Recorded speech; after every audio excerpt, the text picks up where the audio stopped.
So in our last module, the mixing module, we've gone through and we've sweetened up our mix as best as possible. Now we need to export. I think what I'll do is I'll just quickly trim this down to save time. I'll put a fade in using F. And if I want to adjust the fade, I can grab it and bend it that way, or I can double click on it to open the fade window and I can adjust it in there as well. So I'm pretty happy that that's going to be my mix. If you do want to move any automation, be in your automation lane, you can grab it and you can nudge using the nudge buttons, M, comma, full stop, and backslash or question mark, depending on your keyboard. So this is our mix. I'm just going to remove that automation because it looks untidy and it bothers me. So we've got our mix all ready to go. Now you've got several options when it comes to exporting. The first one is you can go Command Shift and K, export clip as file. Now this only exports the clip you have selected or clips, and it exports them out as separate files. By this I mean if we had both these things selected and we do Command Shift and K, it will export both of these as separate files to wherever we want to export them. We can change the frame rate and sample rate and all that good stuff in here. So that's export selected as file. These are the file formats we can have. We'll have a MP3 and QuickTime. Got the choices of having multiple mono or interleaved, the bit depth, the sample rate. We can enforce Avid compatibility. What that'll do is if there is something that is within a frame, less than a half frame, it will pad that clip out so that it's on a whole frame value for Avid nonlinear editors. We can choose where we're going to save it.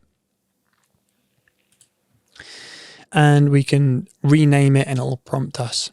So let's do this and see what happens. I'm going to go out, Pro Tools Primer. I'm going to go in that bounce files folder for now. We'll go export. Let's open that folder up. Pro Tools Primer. Let's have a little look. And as we can see, it has exported this file and the left and right channels of that music. Not exactly what we want when we spent all that time mixing. We don't want all those files exported separately. So what can we do instead? Well, you can consolidate and export down. Now, consolidation is where you might have multiple clips. We'll just bring some more in. What I can do is I can take those clips, I can hold down Alt Shift and I hit 3 on the numpad, and it will re-render those clips as one new one. I can then export that clip out, same shtick as before. But that's not really what we want, right? It's great that we might have comped something together. We can export it out quickly. It's great that we can export the files out quickly. Of course, these can all be accessed here. Once you've got them selected, export as file. So what do we do? Well, we've got two choices here. We could mix down to an audio track, or we can bounce to disk. Now let me explain what a mix down to audio track might look like. So I'm going to create a new track. And we are going to create a stereo audio track, and I'm going to call this mix down. Now mix down can come down here. Let's change the color of mix down. And what I want mix down to come from is that submix. So we're going to go bus submix, and it's going to go out. Now, if I play, we're going to hear audio coming out of the monitors from this bus and from this bus. So we just want to mute this for now. Which is how he's pushing. And I'm going to turn on the input monitoring. Which is how he's pushing the boundaries of human performance, despite misconceptions. And now what I can do is I can arm this track and I can record like they would have done back in the day with a tape machine, bouncing down 8 tracks to 2 or 16 tracks to 2. That's exactly what we're doing here. We're taking this audio, and we're putting it into this bus. We've got this reverb, which is being sent from there, which is also going into this bus. And we're going to take that bus and we're going to record it ourselves on our own track. and then we line it up and we hit record. 3 on the numpad. Hello and welcome to the Progress Theory, where we discuss scientific principles for optimizing human performance. I am Dr. Phil Price, and on today's episode we are joined by hybrid athlete and then of course we can export this Command Shift or Control Shift and K, and we can export that as a stereo file in the Bounce Files folder. Jump back over, and there it is. Hello and welcome to the Progress Theory. But again, there is an easier way to do things. This is cool if you want to render lots and lots of different versions of the mix. What you could do with this setup is you could have a full mix. You could have the music only by having a send go to another track of just the music.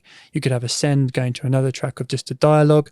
It's going to be really helpful if you want to reversion the podcast or the video, whatever you're doing, without the music or without the dialogue for a different language to be overdubbed.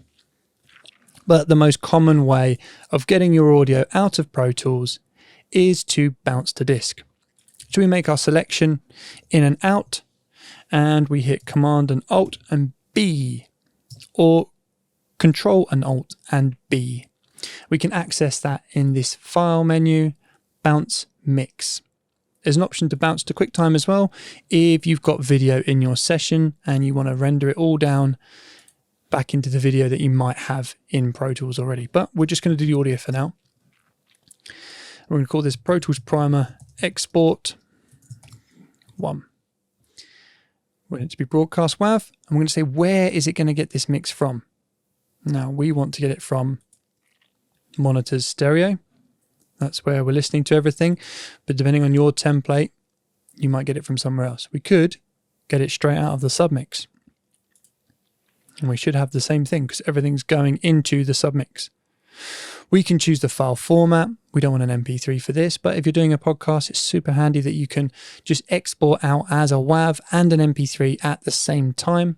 Pad to boundary, we've mentioned. File format, we've mentioned. Import after bounce. Now I do this just so I can visually see if there's any problems. If there's a huge chunk of something missing, then I might have had some crazy mute automation on or something went wrong. I like to import after bounce. It also means that when I save the session, that I know there's a carbon copy of the mix in that session. And we can choose where we put it. In a specific place, it defaults to bounce files.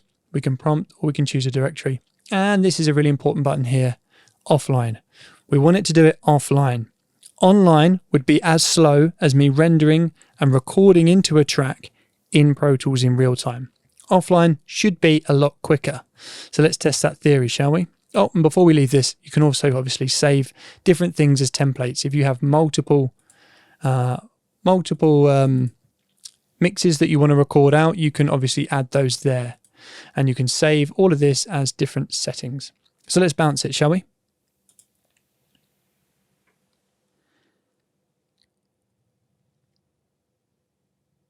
And as you could see, that was almost 20 times the speed of offline to online. Super quick, really helpful. And then we've got some audio import options. When we import audio in the other ways of like dragging it in, it asks us, do you want it in our clip list or on a new track? Do you want to spot it at the start of the session, or do you want to spot it to a specific time code or the selection you have? I normally just say the selection I have because it's normally the selection of the whole mix, and we click OK. And it will come in underneath the track you were selected, and there we have our mix. All good to go. We can check that in the Bounce Files folder.